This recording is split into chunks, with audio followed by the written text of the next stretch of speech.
ગુજરાતની કથળેલી શિક્ષણ વ્યવસ્થાનો સામે આવ્યો છે પુરાવો। જૂનાગઢની હડમતિયા શાળામાં શિક્ષણનું સ્તર સામે આવ્યું। ધોરણ 9ના બાળકોને ABCD 17નો ઘડિયો નથી આવડ્યો। શાળા મહોત્સવમાં ગયેલા નાયબ સચિવે નિરીક્ષણ કર્યું। શિક્ષણના સ્તરથી નાયબ સચિવ ચોંકી ઉઠ્યા। નાયબ સચિવે શિક્ષકોને આકરો ઠપકો પણ આપ્યો। શિક્ષકોને ગુણવત્તાયુક્ત શિક્ષણ આપવા સૂચના આપવામાં આવી છે। વિદ્યાર્થીઓના અભ્યાસ પર ખાસ ધ્યાન આપવા પણ જણાવાયું છે।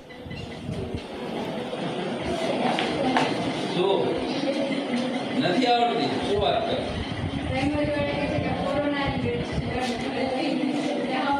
કોરોના પછી તો પાછા સ્કૂલે ગયા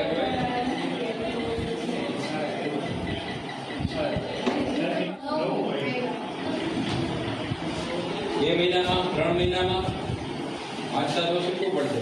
એ ગયા વાંચતા તો શીખવાડવા પડશે। ભલે આખો દિવસ બેસાડી રાખવા પડે, સવારથી સાંજ બેસાડ રાખવા પડે ને।